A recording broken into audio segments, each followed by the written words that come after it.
राधे राधे, हर हर महादेव। प्रिय श्रोतागण, आज सावन मास के 22वें दिन सुनिए। भगवान शिव की कृपा आप सभी पर बना रहे। प्रिय श्रोतागण, कल आपने श्रवण किया था, आगे की कथा आज श्रवण करेंगे। आप सुप्रसिद्ध महासद रूप है, आपको नमस्कार है। समस्त व्याधियों का विनाश करने वाले आपको नमस्कार है। आप चराचर स्वरूप सबको विचार देने वाले कुमारनाथ के नाम से प्रसिद्ध तथा परम कल्याण स्वरूप है, आपको नमस्कार है। प्रभु, आप मेरे स्वामी है, संपूर्ण भूतों के ईश्वर एवं महेश्वर है। आप ही समस्त भोगों के अधिपति हैं। वाणी और बल बुद्धि के अधिपति भी आप ही हैं। आप ही क्रोध और मोह पर शासन करने वाले हैं। पर और अपर, कारण और कार्य के स्वामी भी आप ही हैं। सबके हृदय गुहा में निवास करने वाले परमेश्वर तथा मृत्यु के अधीश्वर भी आप ही हैं। आपको नमस्कार है। पार्वती नंदन स्कंद ने सबको वर देने वाले शूलपाणी भगवान उमापति की इस प्रकार स्तुति करके उनके चरणों में मस्तक झुकाया और नमो नमः का उच्चारण किया। इस प्रकार भक्ति भाव से भरे हुए अपने युग स्तवन सुनकर शिव जी बहुत संतुष्ट हुए और पुत्र कार्तिकेय का उन्होंने चिरकाल तक अभिनंदन करके कहा, बेटा, मेरे भक्त के वध करने का जो दुख तुम्हारे मन में हुआ है, उसका विचार तुमको नहीं करना चाहिए। अपने इस कर्म से तुम मुनियों के लिए भी स्मरणीय बन गए हो। जो लोग सायंकाल और सवेरे पूर्ण भक्ति पूर्वक तुम्हारे द्वारा की हुई इस स्तुति से मेरा आस्वादन करेंगे, उनको जो फल प्राप्त होगा उसका वर्णन करता हूँ, सुनो। उन्हें कोई रोग नहीं होगा, दरिद्रता भी नहीं होगी तथा प्रियजनों से कभी वियोग भी ना होगा। वे इस संसार में दुर्लभ भोगों का उपभोग करके मेरे परम धाम को प्राप्त होंगे। इतना ही नहीं, मैं उन्हें और भी परम दुर्लभ वर प्रदान करूंगा। बेटा, मैं तुम्हारी भक्ति से बहुत प्रसन्न हूँ और तुम्हारी प्रसन्नताओं के लिए सब कुछ करूँगा। जो मनुष्य वैशाख मास की पूर्णिमा को महिसागर के तट पर मेरी स्तुति करेंगे, उनका वह सब दान पूजन अक्षय होगा। जो मानव वैशाख की पूर्णिमा को यहाँ के सरोवर में स्नान करेंगे, उन्हें सब तीर्थ के स्नान जातिक फल की प्राप्ति होगी। कार्तिकेय, जब कभी अनावृष्ट हो, नाना प्रकार के उत्तम कलेशों द्वारा विधि पूर्वक गंध युक्त जल से मुझे 1, 3, 5 अथवा 7 रात तक स्नान करावे और मेरे सर्वांग में कुकुम का लेप करे, फिर 2 वस्त्र धारण कराकर लाल कनेर के पुष्प से तथा जवा के पुष्प से और फूल की मालाओं से मेरा पूजन करे। पूजन के पश्चात उत्तम व्रत का पालन करने वाले तपस्वी ब्राह्मणों को भोजन करावे। मेरी प्रसन्नता के लिए 1,00,000 आहुति हवन करे। ग्रह आदि की शांति के लिए भी हवन करे। तदंतर भूमि दान करके गौ के लिए दैनिक ग्रास अथवा 1 दिन के खाने के लिए पर्याप्त चारा दाना आदि दे। तत्पश्चात मंगलमय शांतिपट एवं रुद्र का जाप करावे। इसी विधान से उत्तम ब्राह्मणों द्वारा अनुष्ठान कराने पर जल शून्य बदल भी उस समय अवश्य वर्षा कराते हैं। भांति भांति के धान्य तथा हरी हरी घासों से वसुधा परिपूर्ण हो जाती है। मनुष्य और पशुओं में कोई रोग नहीं रह जाता। इस अनुष्ठान के प्रभाव से राजा धर्मपरायण होता है। शत्रु मंडली से वह कभी पीड़ित नहीं होता। जो मनुष्य यहाँ भक्ति युक्त होकर मुझे घृत से स्नान कराता है, उसे कन्यादान का फल प्राप्त होता है। जो दूध अथवा पंचामृत से मुझे स्नान कराता है, उसे अग्निष्टोम यज्ञ का फल प्राप्त होता है। जो कुमारेश्वर तीर्थ में मृत्यु को प्राप्त होता है, वह प्रलय काल तक मेरे लोक में निवास करता है। अनारंभक के दिन विषुव योग में दिन और रात बराबर होते हैं। चंद्रमा और सूर्य के ग्रहण काल में पूर्णिमा तथा अमावस्या तिथि को संक्रांति समय तथा वैधृति योग में जो मनुष्य महिसागर संगम में स्नान करके भक्ति पूर्वक कुमारेश्वर का पूजन करता है, उसके पुण्य फल का वर्णन सुनो।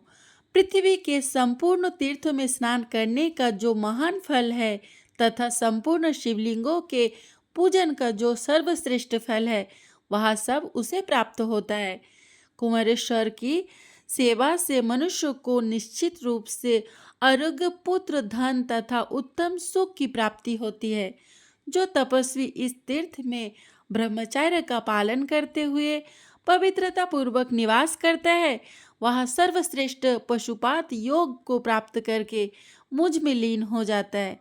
बेटा, यह तुम्हारे द्वारा स्थापित किए हुए शिवलिंग को तुम्हारी प्रसन्नता की वृद्धि के लिए मैंने ये वरदान दिए हैं। स्कंद ने कहा, महेश्वर, आपके दिए हुए ये वरदान पाकर मैं कृतकृत्य हो गया।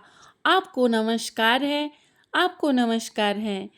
प्रभु, आप कभी इस स्थान का त्याग ना करें। देवेश्वर भगवान शिव जी से प्रणाम पूर्वक यह प्रार्थना करने के पश्चात स्कंद ने माता पार्वती के चरणों में मस्तक झुकाकर कहा, माँ, मेरा प्रिय करने की अभिलाषा से तुम्हें भी इस स्थान का कभी त्याग न करना चाहिए।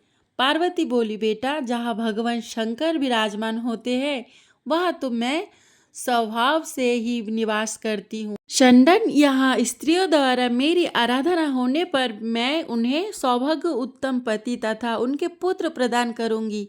चैत्र मास की तृतीया को शीतल जल से स्नान करके जो नारी फूल, चंदन, धूप आदि से मेरी पूजा करेगी और भक्ति पूर्वक मुझे 8 सौभाग्य सूचक वस्तुएं अर्पण करेगी, उसे मैं पिता, माता, सास, ससुर, पति, पुत्र, सौभाग्य तथा संपत्ति ये 8 वस्तुएं प्रदान करूंगी। कुमकुम, पुष्प, चंदन, तांबुल, काजल, ईख, लवण और जीरा ये 8 सौभाग्य सूचक वस्तुएं हैं। इन सब वस्तुओं को तराजू के पलड़े पर रखकर उनसे अपने को तोले तथा वह स्त्री अपने परस हित संपूर्ण अंगों के साथ तुल जाए और उन वस्तुओं का मेरी प्रीति के लिए दान करे। तत्पश्चात वह बिना नमक का भोजन करे। ऐसा करने वाली स्त्री संसार में कभी विधवा नहीं होती, सदा सौभाग्यवती बनी रहती है। जो स्त्री माँ कार्तिक अथवा चैत्र में यहाँ स्नान करके मेरी पूजा करेगी, उसे दुख, दरिद्रता और दुर्भाग्य का संयोग कभी नहीं होगा। गिरिराज नंदिनी पार्वती की यह बात सुनकर उनके पुत्र स्कंद को बड़ी प्रसन्नता हुई।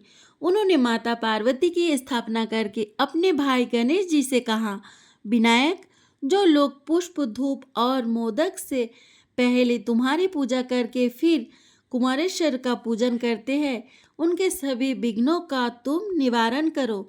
गणेश जी बोले, भैया, तुम्हारे द्वारा स्थापित इस शिवलिंग के प्रति जो लोग भक्ति रखते हैं, उन्हें मेरी तथा मेरे अनुगामियों की ओर से कोई भी विघ्न नहीं होगा। विघ्नराज गणेश के प्रसन्नता पूर्वक ऐसा कहने पर कुमार ने उनकी भी स्थापना की। इसलिए वहाँ सर्वदा ही विशेषतः चतुर्थी तिथि को गणेश जी का पूजन अवश्य करना चाहिए।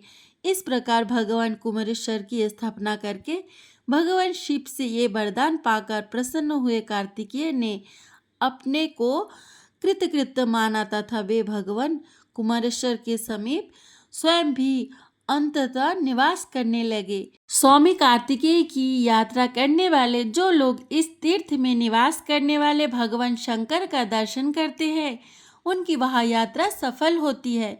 विशेषतः कार्तिक की पूर्णिमाओं को कार्तिकेय जी का पूजन करें। ऐसा करने से स्कंद स्वामी की यात्रा का जो फल है वह पूर्ण रूपन प्राप्त होता है। कार्तिकेय के 108 नामों का ब्रह्मचार्य पालन पूर्वक पवित्र भाव से 1 मास तक जप करने पर मनुष्य सब संकटों से छुटकारा पा जाता है।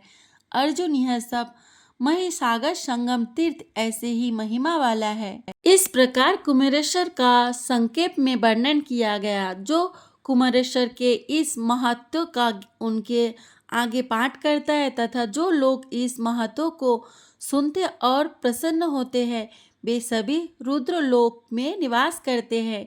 जो श्रद्धालुओं में इस लिंग के महत्व का पाठ करता है, उसका किया हुआ श्रद्धा पितरों को अक्षय तृप्ति प्रदान करने वाला होता है। यदि कोई गर्भवती स्त्री को इस शिवलिंग का महत्व सुनावे तो उसके गर्भ से गुणवान पुत्र उत्पन्न होता है, और यदि कन्या हुई तो वह पवित्रता होती है। यह प्रसंग परम पवित्र, पाप हारक, धर्म अनुकूल तथा अतिशय आनंद प्रदान करने वाला है। इसे पढ़ने और सुनने वाले मनुष्यों को यहाँ समस्त मनोवांछित फल प्रदान करने वाला है। नारद जी कहते हैं, कुमार के द्वारा कुमारेश्वर की स्थापना हो जाने पर देवताओं ने दोनों हाथ जोड़कर उन्हें प्रणाम किया और इस प्रकार कहा, प्रभु, हम आपकी विजय कृति प्रकाशित करने के लिए जल में एक उत्तम स्तंभ डालेंगे और उनके आगे आप विश्वकर्मा के द्वारा बनाए हुए तीसरे शिवलिंग की स्थापना करें। देवताओं के ऐसा कहने पर महामाना स्कंद ने तथास्तु कहकर अनुमति दे दी। तब इंद्र आदि देवताओं ने प्रसन्न होकर सुवर्ण एवं उत्तम रत्नों के बने हुए एक उत्तम स्तंभ को जल में डालकर खड़ा किया। उस खम्भ के चारों ओर रत्नों का चबूतरा बनाया। उस समय आकाश से फूलों की वर्षा हुई और देवताओं के बाजे बाज उठे।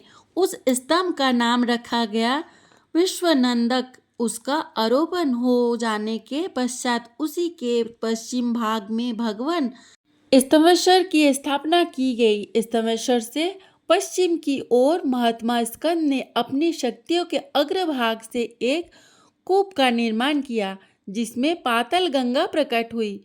अर्जुन माह के कृष्ण पक्ष की चतुर्दशी तिथि को जो मनुष्य उस कूप में स्नान करके पितरों का तर्पण करेगा, उसे निश्चय ही गया श्राद्ध से होने वाले पुण्य फल की प्राप्ति होगी। पूर्ण के प्रसाद गंध और पुष्प से भगवान स्तंभेश्वर की पूजा करनी चाहिए। ऐसा करने वाला पुरुष 5 पय यज्ञ का फल प्राप्त करके भगवान शिव के परम धाम में आनंद का भागी होता है। जो पूर्णिमा और अमावस्या को महिसागर संगम में श्राद्ध करके स्तंभेश्वर का पूजन करता है, उसके पितर तृप्त होते हैं। तृप्त होकर उत्तम आशीर्वाद देते हैं तथा वह पुरुष सब पापों का नाश करके भगवान रुद्र के प्रतिष्ठित होता है। यह बात स्वयं शंकर ने कार्तिकेय की प्रशंसा के लिए पहले कही थी। इस प्रकार स्कंद द्वारा स्थापित किए हुए चौथे उत्तम शिवलिंग को सब देवताओं ने प्रणाम किया और साधु साधु कहकर उनके इस कार्य की प्रशंसा की। इस प्रकार भगवान शंकर के पुत्र स्कंद द्वारा पृथ्वी पर स्थापित किए हुए उन शिवलिंगों का दर्शन करके विष्णु, ब्रह्मा और इंद्र आदि देवता आपस में इस प्रकार कहने लगे, अहो, ये कुमार धन्य है जिन्होंने परम दुर्लभ महिसागर संगम में 4 शिवलिंग स्थापित किए। हम लोग भी यहाँ आत्मशुद्धि के लिए भगवान शंकर और कुमार कार्तिकेय की प्रसन्नता के लिए, सत्कर्मों का अनुष्ठान करने के लिए तथा अपने परम लाभ के लिए शिवलिंगों की परंपरा स्थापित करें। ऐसी सलाह करके सबने भगवान महेश्वर से आज्ञा प्राप्त की। आज्ञा मिल जाने पर उन्होंने बड़ी प्रसन्नता हुई और उन्हें साक्षात ब्रह्मा जी के द्वारा बनाए हुए एक उत्तम शिवलिंग को एकांत स्थान में स्थापित किया, जिनका प्रयोजन सिद्ध हो चुका था। ऐसा ब्रह्मा आदि देवताओं उस शिवलिंग की स्थापना की थी, इसलिए उसका नाम सिद्धेश्वर रखा गया। फिर सब देवताओं ने मिलकर वहाँ एक उत्तम सरोवर खोदा और उन महात्माओं ने समस्त तीर्थों का उत्तम जल से उस जलाशय को भर दिया।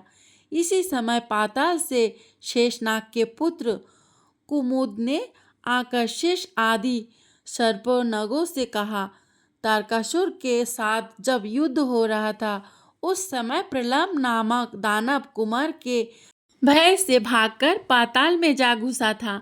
वह इस समय आप लोगों के धन, पुत्र, पत्नी, कन्या और ग्रहों का विध्वंस कर रहा है। यह सुनकर कुमार कार्तिकेय ने शक्ति हाथ में ली और प्रलंब नामक दैत्य मारा जाए ऐसा संकल्प करके उसके पाताल की ओर छेड़ दिया।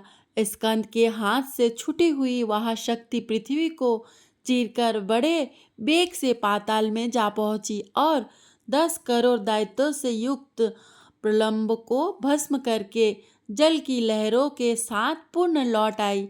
शक्ति ने पाताल को जाते हुए समय जो बिल बना दिया, उस मार्ग से पाताल गंगा का पापहारी जल आकर वहाँ पूर्ण हो गया। स्कंद ने उसका नाम सिद्धकूप रखा, जो मनुष्य उपवास पूर्वक कृष्ण पक्ष की अष्टमी और चतुर्दशी को सिद्धकूप में स्नान करता और अनन्य भाव से भगवान सिद्धेश्वर का पूजन करता है, उसका अनेक जन्मों का पाप भाग जाता है। जो सिद्ध कुंड में श्रद्धा पूर्वक स्नान करता है वह सब पापों से मुक्त होकर भगवान शंकर की भक्ति के योग्य हो जाता है। उस तीर्थ में अक्षय वट भी है। उसके ऊपर संतुष्ट हो भगवान शंकर ने ये वरदान दिया, यह वट वृक्ष प्रयाग के अक्षय वट के समान है। जो यहाँ श्रद्धा करता है उसके पिंड देने से सब पितरों को अक्षय दान प्राप्त होता है। तदंतर ब्रह्मा आदि देवताओं ने स्कंद के साथ जाकर महाशक्ति भगवती सिद्धांबिका से प्रार्थना की, देवी तुम यहाँ यही रहकर इस क्षेत्र की दुष्ट जीवों से रक्षा करो। शुभ अष्टमी और चतुर्दशी को जो लोग तुम्हारी पूजा करते हैं उनकी सब प्रकार की आपत्तियों से तुम्हें रक्षा करनी चाहिए। इनके इस प्रकार कहने पर सिद्धांबिका ने तथास्तु कहकर उनकी प्रार्थना स्वीकार कर ली। तत्पश्चात सिद्धेश्वर शिवलिंग से उत्तर भाग में देवताओं ने भगवती सिद्धाम को स्थापित किया। उस तीर्थ में भी देव समूहों ने सिद्धेश्वर क्षेत्र की रक्षा के लिए क्षेत्रपति के रूप में चतुष्पष्टी महेश्वर की स्थापना की। उसके बाद उन्होंने सिद्धि के लिए वहाँ शिवजी के पुत्र गणेश जी की सिद्धि विनायक के नाम से स्थापना की। जो लोग प्रत्येक कार्य के आरंभ में सदा उनकी पूजा करते हैं उन सबको ये प्रबल विघ्नराज सिद्धि प्रदान करते हैं। इस प्रकार उस तीर्थ के सिद्ध सप्तक की जो लोग सदा पूजा दर्शन और स्मरण करते हैं वे सब दोषों से मुक्त हो जाते हैं। सिद्धेश्वर सिद्ध बट सिद्धांबिका सिद्धि विनायक सिद्धेश क्षेत्र अधिपति सिद्धेश्वर तथा सिद्धकूप ये 7 सिद्धि सप्तक कहलाते हैं। सिद्धेश के संबंध में देवताओं ने भी ये गाथा गाई है, जो मनुष्य सिद्धि लिंग का पूजन करेगा उसके द्वारा हम सब देवता यज्ञ जप श्रोत और तपस्या द्वारा संतुष्ट किए हुए समान हो जाएंगे। प्रिय श्रोतागण, आगे की कथा आप अगले अध्याय में श्रवण करेंगे। राधे राधे।